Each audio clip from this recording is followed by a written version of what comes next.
നമസ്കാരം. പരിശുദ്ധാത്മാഭിഷേകം പ്രാപിച്ച മനുഷ്യഗണം കൂടുതൽ വളരുവാനും കൂടുതൽ സ്നേഹിക്കുവാനും സ്നേഹിക്കപ്പെടുവാനുമായി ശക്തമായ കൂട്ടായ്മയുടെ ഭാഗമാകുക തന്നെ വേണം. ഒരു കൂട്ടം വിറകിൻ്റെ ചിത്രം നോക്കുക. ജീവനില്ലാത്ത ഒരു കൂട്ടം വിറകാണ് കാണുന്നത്. അടുക്കി വെച്ചിരിക്കുന്ന വിറകുകൾക്ക് തമ്മിൽ ഒരു ബന്ധവുമില്ല. അതുപോലെ ജീവനുള്ള ഒരു കൂട്ടം മനുഷ്യർ കൂടി നിൽക്കുന്ന ഈ ചിത്രം കാണുക. അവർക്ക് പരസ്പരം അറിയില്ല, പരസ്പര ബന്ധവുമൊന്നുമില്ല. എന്തിനോ വേണ്ടി ഏതോ ഒരു പ്രത്യേക ശാസ്ത്രത്തിൻ്റെ ചുവട് പിടിച്ച് കൂടിയിരിക്കുന്നവർ എന്ന് മാത്രമേ വിശേഷിപ്പിക്കാനാവൂ. ഒത്തുകൂടിയ ഒരു കൂട്ടം ജനം എന്നേ അവരെ വിശേഷിപ്പിക്കാനാവൂ. പ്രപഞ്ചത്തിൻ്റെ ചിത്രം നോക്കുക. ആകാശഗോളങ്ങൾ, ദൈവാംശമുള്ള, ചലനമുള്ള, പരസ്പര ആകർഷണമുള്ള ആകാശഗോളങ്ങളുടെ ഒരു കൂട്ടം, ശൂന്യതയിൽ തിരിഞ്ഞുമറിയുന്ന ആകാശഗോളങ്ങളുടെ ഒരു കൂട്ടമാണിത്. ഈ ആകാശഗോളങ്ങളുടെ ചിത്രവും നമ്മെ ഓർമ്മിപ്പിക്കുന്നത് ഒരു കൂട്ടത്തെ മാത്രമാണ്. ഇവിടെ നോക്കുക, മരിച്ച വ്യക്തിയുടെ കൂട്ടിക്കെട്ടിയ കാൽപാദമാണ് കാണുന്നത്. ജീവനുള്ള സജീവതയാർന്ന ഒരു മനുഷ്യൻ, നിശ്ചലമായ ശരീരം, ജീവനില്ലാത്ത ഒരു കൂട്ടം അവയവങ്ങൾ മാത്രമാണല്ലോ. ജീവനും ആത്മാവുമുള്ള മനുഷ്യ ശരീരം ചലനാത്മകവും ക്രിയാത്മകവുമാണ്. ആത്മാവുള്ള ശരീരം ചലനാത്മകവും ക്രിയാത്മകവുമാണ്. ആത്മാവുള്ള ശരീരം അവയവങ്ങളുടെ കൂട്ടായ്മയ്ക്ക് രൂപം നൽകുന്നു. കൂട്ടത്തെ കൂട്ടായ്മയാക്കുന്നത് ക്രിയാത്മക ശക്തിയായ പരിശുദ്ധാത്മാവിലൂടെയാണ്. പരിശുദ്ധാത്മാവിൻ്റെ അഭിഷേകം എപ്പോഴും നമ്മെ നയിക്കുന്നത് ഒരു കൂട്ടായ്മയിലേക്കാണ്. പരിശുദ്ധാത്മാഭിഷേകം നേടിയ നമ്മെ കൂട്ടായ്മയിൽ നിലനിർത്തുന്നതും പരിശുദ്ധാത്മാവാണ്. അപ്പോൾ കൂട്ടവും കൂട്ടായ്മയും തമ്മിലുള്ള വ്യത്യാസം നമുക്ക് മനസ്സിലായി.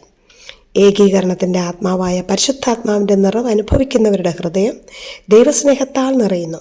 ആഗ്രഹങ്ങൾ ഏകീകരിക്കപ്പെടുന്നു. അവരുടെ മനസ്സുകൾ തമ്മിൽ അടുക്കുന്നു. അവർ ഒരു കൂട്ടായ്മയായിത്തീരുന്നു. പരിശുദ്ധാത്മാവ് ഏകീകരണത്തിൻ്റെ ആത്മാവാണ്. എല്ലാറ്റിനെയും ഒന്നിപ്പിക്കുവാൻ ശക്തിയുള്ള ഏകീകരണത്തിൻ്റെ ആത്മാവായ പരിശുദ്ധാത്മാവിൻ്റെ നിറവ് അനുഭവിക്കുന്നവരുടെ ഹൃദയം മറ്റൊരു സ്നേഹക്കൂട്ടായ്മയ്ക്ക് ജന്മമേകുന്നു. പരിശുദ്ധാത്മ നിറവുള്ള സ്നേഹക്കൂട്ടായ്മ, ആത്മനിറവുള്ള കൂട്ടായ്മ സ്നേഹക്കൂട്ടായ്മയാണ്. അവിടെ ഭിന്നിപ്പിൻ്റെ സ്വരമില്ല. ഒരു മനസ്സ്, ഒരേ ആശയം, ഒരേ ലക്ഷ്യം. നമുക്കറിയാം, പരിശുദ്ധാത്മാവിൻ്റെ അഭിഷേകം എപ്പോഴും നമ്മെ നയിക്കുന്നത് ഒരു കൂട്ടായ്മയിലേക്കാണ്. ദൈവം തന്നെ ഒരു കൂട്ടായ്മയാണ്. പരസ്പരം ഒരു വിടവുകളുമില്ലാത്ത കൂട്ടായ്മ. പിതാവ്, പുത്രൻ, പരിശുദ്ധാത്മാവ് എന്ന കൂട്ടായ്മ. സമത്വം, സ്നേഹം, ആനന്ദം എന്നിവ നിരന്തരം കളിയാടുന്ന സ്നേഹ കൂട്ടായ്മയാണിത്. പിതാവും പുത്രനും പരിശുദ്ധാത്മാവുമായ ത്രിയേക ദൈവത്തിൻ്റെ കൂട്ടായ്മ. ഈ കൂട്ടായ്മയിലൂടെ തന്നെയാണ് പ്രപഞ്ച സൃഷ്ടിയും മനുഷ്യൻ്റെ സൃഷ്ടിയും നടക്കുന്നതെന്ന് നമുക്കറിയാം. വേർതിരിച്ച് കാണാനാവില്ല. യോഹന്നാന്റെ സുവിശേഷം അധ്യായം 11 പീലിപ്പോസ് യേശുവിനോട് ചോദിക്കുന്നുണ്ട്, പിതാവിനെ ഞങ്ങൾക്ക് കാണിച്ചു തരിക. പിതാവിനെ ഞങ്ങൾക്ക് കാണിച്ചു തരിക എന്നുള്ളതിന് മറുപടി എന്തായിരുന്നു? പീലിപ്പോസേ, നീ എന്നെ കാണുന്നില്ലേ? എന്നെ കാണുന്നവൻ പിതാവിനെ കാണുന്നു എന്നുള്ളതാണ്. അതിന് പ്രസക്തിയില്ല. പരസ്പരം ഒരു വിടവുകളും ഇല്ലാത്ത കൂട്ടായ്മയാണ് ത്രിയേക കൂട്ടായ്മ. പിതാവ്, പുത്രൻ, പരിശുദ്ധാത്മാവ് എന്ന കൂട്ടായ്മ. ആത്മബന്ധമുള്ള കൂട്ടായ്മയാണിത്. വേർതിരിച്ച് കാണാനാവില്ല. ഉൽപ്പത്തി 1:26 നോക്കുക. നമുക്ക് നമ്മുടെ ഛായയിലും സാദൃശ്യത്തിലും മനുഷ്യനെ സൃഷ്ടിക്കാം. ത്രിത്വത്തിൻ്റെ ഛായയിലും സാദൃശ്യത്തിലുമാണ് മനുഷ്യൻ സൃഷ്ടിക്കപ്പെട്ടിരിക്കുന്നത്. ഇവിടെ നമുക്ക്, നമ്മുടെ എന്നീ പദങ്ങൾ ത്രിത്വേക കൂട്ടായ്മയാണ് സൂചിപ്പിക്കുന്നത്. ദൈവം തന്നെയായ കൂട്ടായ്മയാണ് സൂചിപ്പിക്കുന്നത്. കൂട്ടായ്മയിൽ ദൈവം മനുഷ്യനെ സൃഷ്ടിക്കുന്നതാണ് നാം പിന്നീട് കാണുന്നത്. ഉൽപ്പത്തി 2:18 ദൈവമായ കർത്താവ് അരുളി ചെയ്യുന്നു, മനുഷ്യൻ ഏകനായിരിക്കുന്നത് നന്നല്ല, അവന് ചേർന്ന ഇണയെ ഞാൻ നൽകും. താൻ അനുഭവിച്ച ദൈവസ്നേഹം അതിൻ്റെ പൂർണ്ണതയിൽ അനുഭവിക്കാൻ മനുഷ്യന് സാധിക്കുന്നില്ല എന്ന് കാണുന്ന ദൈവം അസന്തുഷ്ടനായ ആദത്തിന് ചേർന്ന ഇണയെ നൽകുകയാണ്. സ്ത്രീയും പുരുഷനും ഒരു കൂട്ടായ്മയാണ്. താൻ സൃഷ്ടിച്ചതെല്ലാം സകലതും നല്ലതെന്ന് കണ്ടു. എന്നാൽ മനുഷ്യൻ ഏകനായിരിക്കുന്നത് നന്നല്ല എന്നാണ് ദൈവം കണ്ടത്. അതുകൊണ്ടാണ് അവന് ചേർന്ന ഇണയെ ഞാൻ നൽകും. കൂട്ടായ്മയായ ദൈവം മനുഷ്യനെ സൃഷ്ടിച്ചതും കൂട്ടായ്മയിലാണ്. ആദം ഏകനായിരിക്കുന്നത് നന്നല്ല എന്ന് കണ്ട ദൈവം അവൻ്റെ വാരിയലിൽ നിന്ന് തന്നെ അവന് ചേർന്ന ഇണയായ ഹവ്വായെ സൃഷ്ടിക്കുന്നത് വിശുദ്ധ ഗ്രന്ഥം സാക്ഷ്യപ്പെടുത്തുന്നു. ആദവും ഹവ്വായും എന്നുള്ള കൂട്ടായ്മ, കുടുംബം എന്നുള്ള കൂട്ടായ്മ അങ്ങനെ ഉണ്ടായി. അവർ പർദീസയിലായിരുന്ന കാലം അത്രയും ദൈവവും ഒപ്പമുണ്ടായിരുന്നു. കൂട്ടായ്മയിലായിരുന്നു ജീവിച്ചത്. പ്രകൃതിയോടും ജീവജാലങ്ങളോടുമുള്ള വിശുദ്ധമായ ഒരു കൂട്ടായ്മയിലാണ് മനുഷ്യൻ സൃഷ്ടിക്കപ്പെട്ടതും നിലനിർത്തപ്പെട്ടതും. ഇവിടെ നോക്കാം, ഈ പ്രപഞ്ചം കൂട്ടായ്മയുടെ ബന്ധത്തിൽ വളരുന്നു. ഉൽപ്പത്തി 2:15 ഏദൻ തോട്ടം കൃഷി ചെയ്യാനും സംരക്ഷിക്കാനും ദൈവമായ കർത്താവ് മനുഷ്യനെ അവിടെയാക്കി.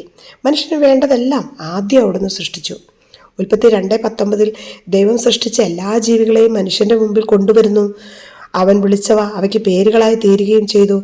മനുഷ്യനും പ്രപഞ്ചവുമായും ജീവജാലങ്ങളുമായും ഒരു കൂട്ടായ്മയുണ്ടാകുന്നത് നമുക്ക് കാണാം. പരസ്പരം ബന്ധം വളരുന്നു, പെരുകുന്നു, നിലനിൽക്കുന്നു. ആ കാഴ്ചയാണ് ഇവിടെ നമുക്ക് കാണാൻ പറ്റുന്നത്. മനുഷ്യർ കൂട്ടായ്മയിൽ വളരുന്നു, ഒരു കുടുംബമായി, ഒരു ജനതയായി. കൂട്ടായ്മയിൽ വളരാനുള്ള ക്ഷണം ഉൽപ്പത്തി 12:2 കാണാം. ഞാൻ നിന്നെ വലിയൊരു ജനതയാക്കും, നിന്നെ ഞാൻ അനുഗ്രഹിക്കും, നിന്റെ പേര് ഞാൻ മഹത്തമമാക്കും, അങ്ങനെ നീ ഒരു അനുഗ്രഹമായിരിക്കും. ഉൽപ്പത്തി 12:2. അബ്രഹാമിനെയും കുടുംബത്തെയും അദ്ദേഹത്തിൻ്റെ നാടായ ഊരിൽ നിന്നും വിളിച്ച് വേർതിരിച്ചൊരു ജനതയാക്കി വളർത്തി പ്രവാസത്തിൻ്റെയും തിക്തമായ മരുഭൂമി അനുഭവത്തിൻ്റെയും തീഷ്ണതയിൽ ഒരുക്കുന്ന ദൈവത്തിൻ്റെ സ്നേഹ പദ്ധതിയാണ് നാം ഇവിടെ ഉൽപ്പത്തി 12:2 കാണുന്നത്. ദൈവവും മനുഷ്യരും തമ്മിലുള്ള കൂട്ടായ്മ നാം വീണ്ടും കാണുക പുറപ്പാട് 3:15 അവിടുന്ന് വീണ്ടും അരുളി ചെയ്തു, ഇസ്രായേൽ മക്കളോട് പറയുക, നിങ്ങളുടെ പിതാക്കന്മാരുടെ ദൈവമായ കർത്താവ് അബ്രഹത്തിൻ്റെ, ഇസഹാക്കിൻ്റെ, യാക്കോബിൻ്റെയും ദൈവം എന്നെ നിങ്ങളുടെ അടുത്തേക്ക് അയച്ചിരിക്കുന്നു എന്ന് ലേവ്യർ 26:12 നാം കാണുന്നുണ്ട്. ഞാൻ നിങ്ങളുടെ ഇടയിൽ സഞ്ചരിക്കും, ഞാൻ നിങ്ങളുടെ ദൈവവും നിങ്ങൾ എൻ്റെ ജനവുമായിരിക്കും. ദൈവവും മനുഷ്യനും തമ്മിലുള്ള കൂട്ടായ്മ ശക്തമായി ഉറപ്പിക്കുന്ന വചനമാണ് നാം ഇവിടെ കാണുന്നത്. ഞാൻ നിങ്ങളുടെ ഒപ്പമാണ്, ഒപ്പമുണ്ട്, ഒപ്പമുണ്ടാകും എന്ന് ഉറപ്പിക്കുന്ന സ്നേഹ കൂട്ടായ്മ. കൂട്ടായ്മയുടെ ആഴം തിരിച്ചറിയാൻ സഹായിക്കുന്ന മനോഹരമായ ഒരു വചനം സഭാപ്രസംഗകൻ 4:9-12 നമുക്ക് വായിക്കാനാകും. 2 പേർ ഒരാളെക്കാൾ മെച്ചമാണ്, കാരണം അവർക്ക് ഒരുമിച്ച് കൂടുതൽ ഫലപ്രദമായി അധ്വാനിക്കാൻ കഴിയും. അവരിൽ ഒരുവൻ വീണാൽ അപരനെ താങ്ങാൻ കഴിയും. ഒറ്റയ്ക്കായിരിക്കുന്നവൻ വീണാൽ താങ്ങാൻ ആരുമില്ല, അവൻ്റെ കാര്യം കഷ്ടമാണ്. 2 പേർ ഒരുമിച്ച് കിടന്നാൽ അവർക്ക് ചൂട് കിട്ടും, തനിച്ചായാൽ എങ്ങനെ ചൂട് കിട്ടും? ഒറ്റയ്ക്കായിരിക്കുന്നവനെ കീഴ്പ്പെടുത്താൻ സാധിച്ചേക്കാം, 2 പേരാണെങ്കിൽ ചെറുക്കാൻ കഴിയും. ഉപ്പിരിച്ചരട് പൊട്ടുകയില്ല.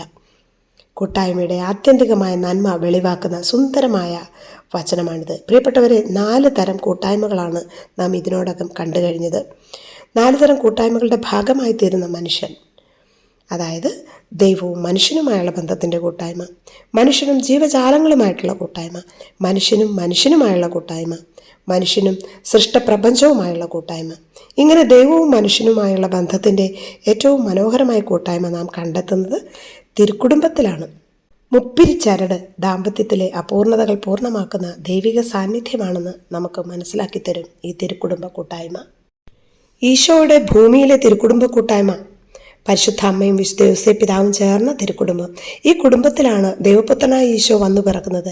ദൈവം നമ്മെ രക്ഷിക്കുന്നുവെന്നർത്ഥമുള്ള യേശു ജ്ഞാനത്തിലും പ്രായത്തിലും ദൈവത്തിൻ്റെയും മനുഷ്യരുടെയും പ്രീതിയിലും വളർന്നു വന്നതും ഈ തിരുക്കുടുംബം എന്ന കൂട്ടായ്മയുടെ ഉള്ളിൽ നിന്ന് തന്നെയാണ്. സ്വർഗത്തിലെ ത്രിത്വിക ദൈവ കൂട്ടായ്മയ്ക്ക് സദൃശമായി ഈ തിരുക്കുടുംബ കൂട്ടായ്മയുടെ വളർച്ച. ദൈവിക പദ്ധതിയുടെ ഏറ്റവും അടിസ്ഥാനപരമായ കൂട്ടായ്മ ഈ കുടുംബം എന്ന കൂട്ടായ്മ തന്നെയാണ്. ഈശോയുടെ മനുഷ്യാവതാരം നടക്കുന്നത് ഈ കുടുംബത്തിലാണ്. ദൈവത്തിൻ്റെ രക്ഷാകര പദ്ധതിയുടെ ഈ മുന്നേറ്റം കൂട്ടായ്മയുടെ പ്രാധാന്യം നമുക്ക് വെളിവാക്കി തരുന്നുണ്ട്. യേശുവാകട്ടെ 30 വയസ്സുവരെ കുടുംബം എന്ന കൂട്ടായ്മയിലാണ് വളർന്നതും ശക്തിപ്പെട്ടതും. ഗാർഹിക സഭ എന്ന കുടുംബം വിശേഷിപ്പിക്കപ്പെടുന്നുണ്ട്. തിരുസഭ എന്ന വലിയ കൂട്ടായ്മയിലെ ഏറ്റവും പ്രധാന ഘടകം കുടുംബം എന്നത് തന്നെയാണ്. അതുകൊണ്ടാണ് കുടുംബം ഗാർഹിക സഭയെന്ന് വിശേഷിക്കപ്പെടുന്നത്. പരിശുദ്ധാത്മാവിൻ്റെ സഹായത്തോടെ ദൈവം വിഭാവന ചെയ്ത കുടുംബം എന്ന കൂട്ടായ്മയിലൂടെ പരസ്പര സ്നേഹത്തിലും പങ്കുവെച്ചും വിട്ടുവീഴ്ചയോടും ഐക്യത്തോടും ജീവിച്ച് ദൈവാനുഗ്രഹവും കൃപകളും പ്രാപിക്കുന്നു. അടുത്ത ഒരു കൂട്ടായ്മ തൻ്റെ പരസ്യ ജീവിത ആരംഭത്തിൽ യേശുവിൻ്റെ ശിഷ്യരെ വിളിച്ചു ചേർത്തുള്ള കൂട്ടായ്മയാണ്. യേശുവിൻ്റെ ശിഷ്യരുമായുള്ള കൂട്ടായ്മയിൽ വചനം പങ്കുവെക്കുന്നു. മർക്കോസ് 3:14 നാം വായിക്കുക ഇപ്രകാരമാണ്: തന്നോടുകൂടെ ആയിരിക്കുവാനും ശിഷ്യന്മാരുമായുള്ള കൂട്ടായ്മയിലാണ് ഈശോ വചനം വിളമ്പിയത്. പടിപടിയായി വളർത്തി വചനപ്രഘോഷകരായി ക്രമേണ ഒരുക്കിയതും ഈ കൂട്ടായ്മയിലാണ്. തന്നോടുകൂടി ആയിരിക്കുന്നതിനും പ്രസംഗിക്കാൻ അയക്കുന്നതിനും പിശാചുക്കളെ ബഹിഷ്കരിക്കാൻ അധികാരം നൽകുന്നതിനുമായി അവൻ 12 പേരെ തെരഞ്ഞെടുത്തു നിയോഗിച്ചു. ഇതുകൂടാതെ ഈശോയ്ക്ക് പത്രോസ്, അന്ത്രയോസ്, യാക്കോബ്, യോഹന്നാൻ എന്നിവർ ചേർന്ന ഒരു 4 അംഗ കോർ ഗ്രൂപ്പ് പോലെയുള്ള ഒരു ടീമുണ്ടായിരുന്നു. ഈ കൂട്ടായ്മയോട് ചേർന്ന് നിന്നാണ് പരസ്യ ജീവിതകാലത്ത് യേശു മുന്നോട്ട് പോയിരുന്നതെന്ന് നമുക്ക് കാണുവാൻ സാധിക്കും. ഇതുകൂടാതെ 72 പേരടങ്ങുന്ന ഒരു കൂട്ടായ്മയും യേശുവിനുണ്ടായിരുന്നു. താൻ വചനം പ്രസംഗിക്കുവാൻ പോകാനിരുന്ന എല്ലാ പട്ടണത്തിലേക്കും അവരെ ഈ 2 പേരടങ്ങുന്ന കൂട്ടായ്മയായിട്ട് അയക്കുന്നതും അവർ പോയി പ്രസംഗിക്കുന്നതും നമുക്ക് കാണുവാനായിട്ട് സാധിക്കും. മനുഷ്യനായി പിറന്ന ഈശോയുടെ ജീവിതം മുഴുവൻ അവനൊരു കൂട്ടായ്മയിലായിരിക്കുന്നത് കാണാൻ സാധിക്കുന്നത് എത്ര മനോഹരമാണ്. 30 വർഷം കുടുംബമെന്ന കൂട്ടായ്മയിലും പിന്നീട് ശിഷ്യരെന്ന അപ്പസ്തോല കൂട്ടായ്മയിലും യേശു തൻ്റെ ജീവിതത്തെ കൊണ്ടുപോകുന്നത് വഴി നമുക്ക് കൂട്ടായ്മയുടെ പ്രാധാന്യം അവിടുന്ന് മനസ്സിലാക്കി തരുന്നു. എത്ര അധികമായി നാമും കൂട്ടായ്മയെപ്പറ്റി ചിന്തിക്കണമെന്നതിന് യേശുവിൻ്റെ ജീവിതം തന്നെയാണ് ഏറ്റവും വലിയ സാക്ഷ്യം. പ്രിയപ്പെട്ടവരെ, ഈ കൂട്ടായ്മയിലാണ് നമ്മുടെ വളർച്ചയും ഉയർച്ചയും ഉരുത്തിരിയുന്നത്. പരിശുദ്ധാത്മാവ് അപ്പസ്തോല കൂട്ടായ്മയിലാണ് അതിശക്തമായി വന്ന് ആവസിക്കുന്നത് നാം കാണുന്നത്. ശെഹിയോൻ മാളികയിലെ ഒരുമയിലും കൂട്ടായ്മയിലുമാണ് പരിശുദ്ധാത്മാവ് അവരിലേക്ക് വന്ന് നിറയുന്നത്. അപ്പസ്തോല പ്രവർത്തനം 1:14 അവർ ഏകമനസ്സോടെ യേശുവിൻ്റെ അമ്മയായ മറിയത്തോടും മറ്റു സ്ത്രീകളോടും അവൻ്റെ സഹോദരരോടുമൊപ്പം പ്രാർത്ഥനയിൽ മുഴുകിയിരുന്നു. ഈ കൂട്ടായ്മയിലേക്കാണ് പരിശുദ്ധാത്മാവ് തീനാവുകളുടെ രൂപത്തിൽ ഇറങ്ങി വന്നത്. ഏകമനസ്സായി പ്രാർത്ഥനയിലായിരിക്കുമ്പോഴാണ് ശക്തമായ പരിശുദ്ധാത്മാഭിഷേകം വന്നു നിറയുന്നത്. എപ്പോൾ എവിടെയെല്ലാം കൂട്ടായ്മയിൽ ദൈവത്തെ വിളിച്ച് പ്രാർത്ഥിക്കുന്നുവോ അവിടെയെല്ലാം ശക്തമായ പരിശുദ്ധാത്മാഭിഷേകവും നവീകരണവും കടന്നു വരുന്നത് നമുക്ക് കാണുവാൻ സാധിക്കും. അമേരിക്കയിൽ ഒരു പറ്റം ചേർന്ന് നിന്ന് പ്രാർത്ഥിച്ചപ്പോഴാണ് കരിസ്മാറ്റിക് നവീകരണ പ്രസ്ഥാനത്തിന് ആരംഭമായതെന്ന് നാം കേട്ടിട്ടുണ്ടല്ലോ. പരിശുദ്ധാത്മാവ് ഓരോ കൂട്ടായ്മയിലേക്കും കടന്നു വരികയും ദൈവരാജ്യത്തിൻ്റെ ദൗത്യങ്ങൾ ഭരമേൽപ്പിക്കുകയും നിറവേറ്റപ്പെടുകയും ചെയ്യുന്നു. ദൈവിക പ്രവർത്തനങ്ങൾ ഭംഗിയായി സംഭവിക്കുന്നതിന് കൂട്ടായ്മ അനിവാര്യമാണ്. മിസിയോ കൂട്ടായ്മ എത്രയോ വലിയ ഒരു ഉദാഹരണമാണ്. സഭയുടെ ഹൃദയമാണ് കൂട്ടായ്മ എന്നും സഭയെ തൻ്റെ മണവാളനായ ക്രിസ്തുവിനോട് ബന്ധിപ്പിക്കുന്ന ഹൃദയമാണ് കൂട്ടായ്മ ബന്ധമെന്നും വിശുദ്ധ ജോൺ പോൾ രണ്ടാമൻ 1999 പ്രസിദ്ധീകരിച്ച ഏഷ്യയിലെ സഭ എന്ന അപ്പസ്തോലിക പ്രബോധന രേഖയിൽ പറയുന്നുണ്ട്. വീണ്ടും അപ്പസ്തോല പ്രവർത്തനം 1:14 കാണുക. 120ഓളം സഹോദരർ സമ്മേളിച്ചിരിക്കെ പത്രോസ് അവരുടെ മധ്യേ എഴുന്നേറ്റ് നിന്ന് യേശുവിനെ കുറിച്ച് പ്രസ്താവിക്കുന്നത് കാണുന്നു. പത്രോസിൻ്റെ ആദ്യ പ്രസംഗം മറ്റപ്പസ്തോലന്മാരുടെ കൂട്ടായ്മയിൽ ചേർന്ന് നിന്നുകൊണ്ടാണ് സംഭവിക്കുന്നതെന്ന് കാണാൻ സാധിക്കും. ആത്മനിറവിൽ നിന്ന് കൂട്ടായ്മ അനുഭവത്തിലേക്ക് അവർ വളരുന്നു. അവൻ്റെ വചനം ശ്രവിച്ചവർ സ്നാനം സ്വീകരിച്ചു. ആ ദിവസം തന്നെ 3000ഓളം ആളുകൾ അവരോട് ചേർന്ന്. അപ്പസ്തോല പ്രവർത്തനം 2:41. ആ ഒറ്റ പ്രസംഗം വഴി 3000 പേരാണ് ആ കൂട്ടായ്മയിൽ ചേർന്നതും സഭ ആരംഭം കുറിക്കുന്നതെന്നും കാണാം. വ്യത്യസ്ത രാജ്യക്കാർക്കും പ്രദേശവാസികൾക്കും പത്രോസ് പറഞ്ഞതെല്ലാം അവരവരുടെ ഭാഷയിൽ കേൾക്കാനായി മനസ്സിലാക്കാനായി എന്നത് ആ കൂട്ടായ്മ അത്രമാത്രം പരിശുദ്ധാത്മ നിയന്ത്രണത്തിലായിരുന്നെന്ന് വേണം അർത്ഥമാക്കുവാൻ. ആത്മനിറവുള്ളവർ ഒരു കൂട്ടായ്മയാകുന്നു. കാരണം പരിശുദ്ധാത്മാവ് ഏകീകരണത്തിൻ്റെ ആത്മാവാണ്. അവർ തങ്ങളുടെ സ്വത്തുക്കളും വസ്തുവകകളും വിറ്റ് ആവശ്യാനുസരണം എല്ലാവർക്കുമായി വീതിച്ചു. അപ്പസ്തോല പ്രവർത്തനം 2:45. അവർ ദൈവത്തെ സ്തുതിക്കുകയും എല്ലാ മനുഷ്യരുടെയും സംപ്രീതിക്ക് പാത്രമാവുകയും ചെയ്തു. രക്ഷ പ്രാപിക്കുന്നവരെ കർത്താവ് അവരുടെ ഗണത്തിൽ പ്രതിദിനം ചേർത്തുകൊണ്ടിരുന്നു. അപ്പസ്തോല പ്രവർത്തനം 2:47. ശിഷ്യഗണം ചെന്നിടങ്ങളിലെല്ലാം ചെറിയ ചെറിയ കൂട്ടായ്മകൾ ഉണ്ടാക്കി. വിത്ത് മണ്ണിലാഴ്ന്ന് വളവും ജലവും സൂര്യപ്രകാശവും സ്വീകരിച്ച് വളർന്ന് ശാഖോപശാഖകളായി രൂപാന്തരപ്പെടുന്നു. പറഞ്ഞും കേട്ടും രോഗസൗഖ്യം നേടിയും പരിശുദ്ധാത്മാ നിറവ് സ്വന്തമാക്കിയും പരസ്പരം വളർന്നു വരുന്നത് കൂട്ടായ്മയിലാണ്. ഉൾവലിവും അന്തർമുഖത്വവും മാറി ആത്മസ്ഥിതി മെച്ചപ്പെടാനും സുവിശേഷം അനുശാസിക്കുന്ന സ്വഭാവ രൂപീകരണം പ്രാപിക്കാനും വചനത്തിൽ ആഴപ്പെടാനും ലോകസുവിശേഷവൽക്കരണത്തിനും നിത്യജീവനിലേക്കുള്ള പ്രയാണത്തിനും ഈ മിസിയോട് കൂട്ടായ്മയിലായിരുന്നുകൊണ്ട് എനിക്ക് സാധിച്ചു. കൂട്ടായ്മകളിലായിരിക്കുക വളരെ പ്രധാനമാണ് പ്രിയപ്പെട്ടവരെ. അപ്പസ്തോലന്മാരുടെ ധീരമായ കൂട്ടായ്മകൾ സമ്മാനിച്ചതാണ് തിരുസഭ എന്ന പുണ്യം. തിരുസഭയാകുന്ന കൂട്ടായ്മയുടെ ഭാഗഭാക്കുകളാകണം നാം. പോപ്പ് ലിയോ 14 മാർപ്പാപ്പ പറയുക ഇപ്രകാരമാണ്: വിശ്വാസത്തിൻ്റെയും സ്നേഹത്തിൻ്റെയും ഒരു വലിയ ജ്വാല വീണ്ടും ലോകമെമ്പാടും പരക്കണം. എല്ലാ സന്മനസ്സുള്ള ആളുകൾക്കും വഴിയൊരുക്കണം. അതിരുകളോ അതിർവരമ്പുകളോ ഇല്ലാത്ത ഒരു ഇടയൻ്റെ കീഴിൽ ലോകമെമ്പാടുമുള്ള എല്ലാ കത്തോലിക്കരും ആയിരിക്കുന്നത് പോലെ ലോകം മുഴുവനും അതിരുകളില്ലാത്ത സ്നേഹത്തിൻ്റെയും സാഹോദര്യത്തിൻ്റെയും കൂട്ടായ്മയിലേക്ക് വളരണമെന്ന് ദൈവം ആഗ്രഹിക്കുന്നു. അതിൻ്റെ മുൻ ആസ്വാദനമാണ് തിരുസഭ. കൂട്ടായ്മയിലുള്ള വളർച്ച ദൈവരാജ്യത്തിൻ്റെ വളർച്ചയാണ്.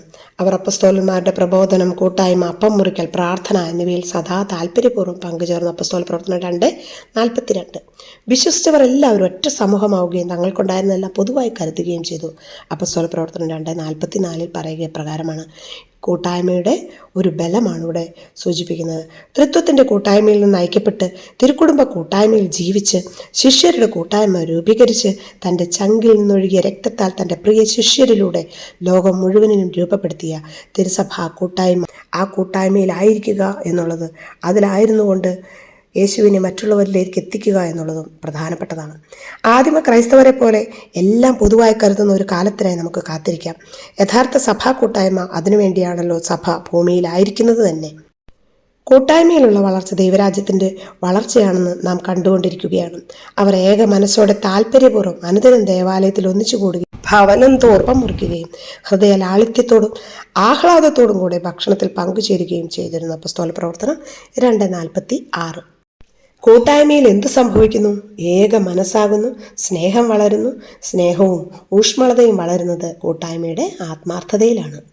ബന്ധങ്ങൾ വളരുന്നു, ദൃഢമാകുന്നു. ഒന്നിച്ചുള്ള ഇടപഴകലിലാണ് പരസ്പരം മനസ്സിലാക്കാനും ബന്ധങ്ങൾ ആഴപ്പെടാനും സാധിക്കുന്നത്. പങ്കുവെക്കൽ വളരുന്നു, പരസ്പരമുള്ള വളർച്ച നടക്കുന്നു, ബലപ്പെടുന്നു. പരസ്പര വിശ്വാസവും സമർപ്പണവും നമ്മിൽ ആഴപ്പെടുവാൻ പരസ്പരമുള്ള തിരുത്തലുകൾ സാധ്യമാകുന്നതിന് ആത്മാർത്ഥതയുള്ള കൂട്ടായ്മയുടെ അടയാളമാണ് നിസ്വാർത്ഥമായ ഈ തിരുത്തലുകൾ. പ്രാർത്ഥനയിലും പഠനത്തിലും വളരുന്നു. കൂട്ടായ്മയിലൂടെ ഇത് എളുപ്പമാകുന്നു. സംശയ നിവാരണം, പ്രതിസന്ധി മറികടക്കൽ വളരെ എളുപ്പം സാധിക്കുന്നു. ക്രിസ്തു ശിഷ്യന്റെ രൂപീകരണം നടക്കുന്നു. ക്രിസ്തു വഴി നിങ്ങളോട് ക്ഷമിച്ചതുപോലെ നിങ്ങളും പരസ്പരം ക്ഷമിച്ചും കരുണ കാണിച്ചും ഹൃദയാർദ്രതയോട് പെരുമാറുവിൻ. എഫെസോസ് 4:32. സഹോദരരെ, ആകയാൽ എന്തു വേണം? നിങ്ങൾ സമ്മേളിക്കുമ്പോൾ ഓരോരുത്തർക്കും ഒരു സങ്കീർത്തനമോ സാരോപദേശമോ വെളിപ്പാടോ ഭാഷയോ വ്യാഖ്യാനമോ ഉണ്ടായിരിക്കട്ടെ. ഇവയെല്ലാം ആത്മീയോത്കർഷത്തിനായി ഉപയോഗപ്പെടുത്തുകയും ചെയ്യട്ടെ. 1 കൊരിന്തോസ് 14:26. ഒരിക്കലും മറന്നുപോകരുത്. തങ്കലിപികളിൽ നാം ഹൃദയത്തിൽ എഴുതിയിടണം. നമ്മൾ സമ്മേളിക്കുമ്പോൾ, അതായത് കൂട്ടായ്മയിലായിരിക്കുമ്പോൾ, പരസ്പരം നമുക്ക് നൽകുവാൻ ഒരു സങ്കീർത്തനമോ സാരോപദേശമോ വെളിപാടോ ഭാഷയോ വ്യാഖ്യാനമോ അവയെല്ലാം ആത്മീയോത്കർഷത്തിന് ഉപകരിക്കുന്നവയായിരിക്കുകയും വേണം. ആ ഒരു പങ്കുവെക്കൽ വളരെ പ്രധാനപ്പെട്ടതാണ്. ക്രിസ്തു ശിഷ്യന്റെ രൂപീകരണം നടക്കുന്നത് ആത്മാർത്ഥതയുള്ള കൂട്ടായ്മയിലാണെന്ന് നാം പറഞ്ഞു കഴിഞ്ഞു. ഈശോ ചെയ്തതും നമ്മോട് ആവശ്യപ്പെടുന്നതും ഇതുതന്നെയാണ്. കൂട്ടായ്മ ആഴമായ ക്രിസ്തു അനുഭവത്തിൽ വളരാൻ സഹായിക്കുന്നു. വ്യക്തിപരമായ പ്രാർത്ഥന, ദൈവവചന ധ്യാനം, കൗദാശിക ജീവിതത്തിൽ വളരുക, വേദനിക്കുന്നവരോട് ചേർന്ന് നിൽക്കുക, ദശാംശം പങ്കുവെക്കുക, ആത്മീയ ശിക്ഷണത്തിൽ വളരുക. ഈ 6 ഘടകങ്ങൾ ക്രിസ്തു ശിഷ്യരാകാൻ വേണ്ടവയാണ്. ഇതെല്ലാം ചെയ്യാൻ നമ്മെ സഹായിക്കുന്നത് ഒരു നല്ല കൂട്ടായ്മ ജീവിതമാണ്. ദശാംശം നൽകുമ്പോഴുണ്ടാവുന്ന ഗുണം ഞാൻ പറയാതെ തന്നെ നമുക്കെല്ലാവർക്കും അറിയാവുന്നതാണ്. നമ്മുടെ ആവശ്യത്തിൽ കവിഞ്ഞതെന്തും മറ്റുള്ളവർക്ക് അവകാശപ്പെട്ടതാണ്. ദൈവിക ബന്ധത്തിൽ ആഴപ്പെടാൻ, കൂട്ടായ്മയിൽ വളരാൻ നമുക്ക് തീരുമാനം എടുക്കേണ്ടതുണ്ട്. 1 യോഹന്നാൻ 1:3. ഞങ്ങൾ കാണുകയും കേൾക്കുകയും ചെയ്തത് നിങ്ങളെയും ഞങ്ങൾ അറിയിക്കുന്നു. ഞങ്ങളുമായി നിങ്ങൾക്കും കൂട്ടായ്മ ഉണ്ടാകേണ്ടതിനാണ് ഞങ്ങൾ ഇത് പ്രഘോഷിക്കുന്നത്. ഞങ്ങളുടെ കൂട്ടായ്മയാകട്ടെ പിതാവിനോടും അവിടുത്തെ പുത്രനായ യേശുക്രിസ്തുവിനോടും ആണ്. സ്നേഹം അനുഭവിച്ച് പങ്കുവെച്ച് സ്വയം അനുഭവിക്കാനും മറ്റുള്ളവരുമായി അത് പങ്കുവെച്ച് ജീവിക്കുവാനും നമുക്ക് കൂട്ടായ്മയിലല്ലാതെ സാധിക്കുകയില്ല. ഒറ്റയ്ക്ക് വളരാനാകില്ല, ഒരുമയിലേ വളരാനാകൂ എന്ന് പറയുന്നത് അതുകൊണ്ടാണ്. കൂട്ടായ്മ ഒരാനന്ദമാണ്. ഒറ്റയ്ക്ക് നിൽക്കുന്നവന് അതിദൂരം പോകാനാവില്ല. 1 കൊരിന്തോസ് 12:27 വചനങ്ങൾ പറയുക ഒരു ശരീരവും പല അവയവങ്ങളെ പറ്റിയാണ്. ഓരോ അവയവത്തിനും വ്യതിരിക്തമായി ഒറ്റപ്പെട്ടു നിൽക്കുവാൻ സാധിക്കുകയില്ല. അങ്ങനെയാണെങ്കിൽ വികൃതമായ ഒരു ശരീരമായിരിക്കും നമ്മുടേത്. എല്ലാ അവയവങ്ങളും പരസ്പരം കൂടിച്ചേർന്ന് ഒരുമിച്ച് പ്രവർത്തിക്കുന്നതുകൊണ്ടാണ് ശരീരത്തിൻ്റെ മനോഹാരിത ഇത്രയും സുന്ദരമായിരിക്കുന്നത്. വിശുദ്ധ ജോൺ പോൾ 2 മാർപ്പാപ്പയുടെ അപ്പസ്തോലിക പ്രബോധനം നോവോ മില്ലിനിയോ ഇനേറ്റോ നമ്പർ 43 ഇങ്ങനെ കാണുന്നു. കൂട്ടായ്മയുടെ ആത്മീയതയെ പറ്റിയാണ് എഴുതിയിരിക്കുന്നത്. കൂട്ടായ്മയുടെ ആത്മീയത, അതായത് സ്പിരിച്വാലിറ്റി ഓഫ് കമ്മ്യൂണിയൻ. എന്നാൽ സഹോദരി സഹോദരന്മാർ തമ്മിൽ പരസ്പരം ഹൃദയത്തിൽ ഇടം നൽകിക്കൊണ്ടും പരസ്പരം ഭാരം വഹിച്ചുകൊണ്ടും മുന്നേറുക എന്നാണ് അർത്ഥമാക്കുന്നത്. നമ്മിൽ വസിക്കുന്ന തൃത്വത്തെക്കുറിച്ച് ഹൃദയത്തിൻ്റെ ധ്യാനവും തൃത്വത്തിൻ്റെ പ്രകാശവും മറ്റുള്ളവരുടെ മുഖത്ത് ദർശിക്കുവാനുള്ള ഉൾക്കാഴ്ചയും അതിൽ അടങ്ങിയിരിക്കുന്നു. ഫ്രാൻസിസ് പാപ്പായുടെ അപ്പസ്തോലിക പ്രബോധനത്തിൽ സുവിശേഷത്തിൻ്റെ ആനന്ദം 28 ഇപ്രകാരം പറയുന്നു. ഇടവക അതിൻ്റെ എല്ലാ പ്രവർത്തനങ്ങളിലും അതിലെ അംഗങ്ങളെ സുവിശേഷവൽക്കരണ കർത്താക്കളാക്കുവാൻ പ്രോത്സാഹിപ്പിക്കുകയും പരിശീലിപ്പിക്കുകയും ചെയ്യുന്നു. ദാഹിക്കുന്നവൻ തങ്ങളുടെ യാത്രാമധ്യേ പാനം ചെയ്യുന്നതിനായി അണയുന്ന പുണ്യ സങ്കേതവും നിരന്തരമായ പ്രേക്ഷിത പ്രവർത്തനങ്ങളുടെ കേന്ദ്രവുമായ സമൂഹങ്ങളുടെ സമൂഹമാണ് ഇടവക. അവിടെ ആരും പട്ടിണി കിടക്കില്ല, പരസ്പരം അറിയാതെ പോകില്ല. അത്തരം ഇടവകൾ ലോകത്തിന് ശക്തമായ സാക്ഷ്യമായിരിക്കുകയും ചെയ്യും. ഇത് നാം ഗൗരവമായി എടുത്താൽ നമ്മുടെ ഇടവകയുടെ അതിർത്തിക്കുള്ളിൽ ദൈവരാജ്യം വളർത്താൻ സാധിക്കും. ഒറ്റവിളി, ആബാ പിതാവേ എന്ന ആ ഒറ്റ വിളിക്കായി ദൈവം കാതോർക്കുന്നുണ്ട്. നിങ്ങളുടെ നീതി പരിസയരെ അതിശയിപ്പിക്കുന്നില്ലെങ്കിൽ ദൈവരാജ്യത്തിൽ നമുക്ക് അർഹതയില്ല എന്ന് നാം മനസ്സിലാക്കണം. ടാഗോറിൻ്റെ 4 വരി ഇപ്രകാരമാണ്: നിന്റെ ക്ഷേത്ര ദർശനങ്ങളുടെ പുണ്യം എനിക്ക് വേണ്ട, നിന്റെ കാലുകളെ തഴുകി ഒഴുകുന്ന കല്ലോലിനിയും ഞാനാകേണ്ട, നിന്റെ ചുണ്ടോട് ചേർക്കുന്ന പാനീയവും എനിക്കാകേണ്ട, നിന്റെ മാറിൽ കിടക്കുന്ന തങ്കപ്പതക്കവും ഞാനാകേണ്ട, എന്നാൽ നീ ആരും കാണാതെ കരയുമ്പോൾ നിന്റെ കണ്ണുനീരായാൽ മതിയെന്ന്. ഇതാണ് കൂട്ടായ്മയുടെ ആത്മീയത. പരസ്പരം ഹൃദയത്തിൽ ഇടം നൽകിക്കൊണ്ടും പരസ്പരം ഭാരം വഹിച്ചുകൊണ്ടും മുന്നേറുക എന്നതാണ് അത് അർത്ഥമാക്കുന്നത്. അതായത് all are brothers, earth is our common home. Universal brotherhood എന്നൊക്കെ നാം കേട്ടിട്ടുണ്ടല്ലോ. Integral development of all the people. ആ ഒരു സാമൂഹിക നീതി, സമഗ്ര വിമോചനം, അതിനുവേണ്ടിയാണ് ഫ്രത്തേലി തൂത്തി എന്ന ഫ്രാൻസിസ് പാപ്പായുടെ അപ്പസ്തോലിക പ്രബോധനം ആവശ്യപ്പെടുന്നത്. സകലരും സഹോദരർ, ഭൂമി പൊതുഭവനം. ഈ ഭൂമി തന്നെയാണ് ദൈവം നമുക്കൊരുക്കിയ പർദീസ. സർവ്വതും സമൃദ്ധമായുണ്ട്. രാജ്യങ്ങളുടെ അതിർത്തികളും അധികാരങ്ങളും മത്സരങ്ങളും മൂലം ദൈവം നൽകിയ സമൃദ്ധി അതിൻ്റെ പൂർണ്ണതയിൽ അനുഭവിക്കാൻ നമുക്ക് കഴിയാതെ വരുന്നു. ഭൂമിയെ ഒരു പൊതുഭവനമായി കണ്ടുകൊണ്ട് ഭൂമിയിലുള്ള എല്ലാ വിഭവങ്ങളും പങ്കുവെച്ചുകൊണ്ട് ജീവിക്കുന്ന ഒരു അനുഭവത്തിന് ആഹ്വാനം ചെയ്യാൻ വത്തിക്കാനിൽ ഉൽപ്പത്തി മുതൽ വെളിപാട് വരെയുള്ള കൂട്ടായ്മയുടെ ആഴവും നന്മയും നമുക്ക് കണ്ടെത്താനാണ്. കൂട്ടായ്മയായ ദൈവം നമ്മെ ഒരിടയനും ഒരു തൊഴുത്തുമാകുന്ന കൂട്ടായ്മ അനുഭവത്തിലേക്ക് എത്തിച്ചേരാൻ ക്ഷണിക്കുകയാണ്. മറ്റുള്ളവരുടെ നന്മ, സൗഖ്യം, സന്തോഷം ഇവ ആഗ്രഹിച്ചാൽ കൂട്ടായ്മ എളുപ്പമാകും. സന്തോഷം, സമാധാനം, വളർച്ച, ആത്മീയ ഉന്നമനം, ദൈവവിശ്വാസ വളർച്ച, വ്യക്തിപരമായ വളർച്ച, അനേകരുടെ മാനസാന്തരം, കുടുംബ വളർച്ച, സമൂഹ വളർച്ച, ദൈവരാജ്യ വളർച്ച, ഇതെല്ലാം നമുക്ക് ലഭ്യമാകുന്നത് കൂട്ടായ്മയിലാണെന്ന് അടിവരയിട്ട് ഒന്നുകൂടി ഉറപ്പിക്കട്ടെ. ഞാനും പിതാവ് ഒന്നായിരിക്കുന്നത് പോലെ നിങ്ങളും ഒന്നായിരിക്കണമെന്ന്, എന്നെ പിതാവ് സ്നേഹിച്ചതുപോലെ ഞാനും നിങ്ങളെ സ്നേഹിക്കുന്നുവെന്നും നിങ്ങൾ പരസ്പരം സ്നേഹിക്കണമെന്നും ഒരു പുതിയ കൽപ്പന, സ്നേഹത്തിൻ്റെ കൽപ്പന നമുക്ക് ലഭിച്ചിട്ടുണ്ട്. ഈശോയുടെ മൗതിക ശരീരമായ സഭയെ സ്നേഹിക്കണം, കൂട്ടായ്മയുടെ ഭാഗമാകണം. പരിശുദ്ധാത്മാവ് പ്രചോദിപ്പിക്കുന്നതിനനുസരിച്ച് ദശാംശം നൽകുവാനും നമ്മുടെ ജീവിതത്തെ ക്രമപ്പെടുത്തുവാനും കൂട്ടായ്മയിൽ നമുക്ക് സാധിക്കും. ഈശോയുടെ ദൗത്യമാകണം, ഈശോയുടെ സാന്നിധ്യമാകണം, സദാ താല്പര്യപൂർവ്വമായിരിക്കുക, ഈശോയുടെ ജീവിതം ജീവിക്കണം, ദൈവമക്കളുടെ സ്വാതന്ത്ര്യത്തിലേക്ക് വളരണം. ആത്മാവിൽ നിറഞ്ഞ് കൂട്ടായ്മയിൽ നമുക്ക് പക്വത പ്രാപിക്കാം. ആവശ്യത്തിലിരിക്കുന്ന ആൾക്കാർക്കുള്ളതാണ് നമ്മുടെ കഴിവും സമയവും സ്വാധീനവും അറിവും എല്ലാം. Do not speak about Jesus Christ to anyone unless you are asked. ചോദിക്കുമ്പോഴല്ലാതെ യേശുവിനെക്കുറിച്ച് പറയരുത്. അതായത് നമ്മുടെ ജീവിതം കാണുമ്പോൾ ചോദിക്കണം, നിങ്ങൾ ക്രിസ്ത്യാനിയാണോ എന്ന്. അങ്ങനെ സ്വീകരിച്ചവർക്കല്ല, അവനിൽ വിശ്വസിച്ചവർക്കല്ല ദൈവമക്കളാകാൻ അവിടുന്ന് കഴിവ് നൽകിയെന്ന് നമുക്കൊരിക്കൽ കൂടി ഓർക്കാം. ജ്വലിപ്പിക്കുന്ന ഒന്നിനെ നമ്മെ ജ്വലിപ്പിക്കാനാകൂ. ദരിദ്രരുള്ളിടത്ത് ഒരു സമ്പന്നനുണ്ടെങ്കിൽ അയാൾ നിരന്തര ചാവുദോഷത്തിലാണ് എന്ന് നമുക്ക് ഓർക്കാം. ചർച്ച് ഫാദേഴ്സ് പറയുന്നത് അപ്രകാരമാണ്: എനിക്ക് വിശന്നു, ഞാൻ നഗ്നനായിരുന്നു. അതായത് അവസാന വിധിയിൽ നാം കേൾക്കേണ്ടത്, ഉത്തരം പറയേണ്ടതും അവിടെയാണ്. വിശുദ്ധ ലിഖിതം അറിയാത്തതുകൊണ്ടാണ് നമുക്ക് തെറ്റുവരുന്നത്. അതുകൊണ്ട് തന്നെ വ്യത്യസ്ത കൂട്ടായ്മകളിലായിരുന്നു കൊണ്ട് യേശു പിന്തുടർന്ന കൂട്ടായ്മയുടെ ദൈവം ഒരുക്കിച്ചേർത്ത കൂട്ടായ്മയിലൂടെ വളർന്ന് യേശു പഠിപ്പിച്ച കൂട്ടായ്മയിലായിരുന്നു കൊണ്ട് ആത്മീയ പക്വത പ്രാപിച്ചുകൊണ്ട് വളരുവാൻ നമുക്ക് ഓരോരുത്തർക്കും സാധിക്കട്ടെ. പരിശുദ്ധാത്മാവ് നമ്മെ ഓരോരുത്തരെയും നയിക്കട്ടെ. ആമേൻ.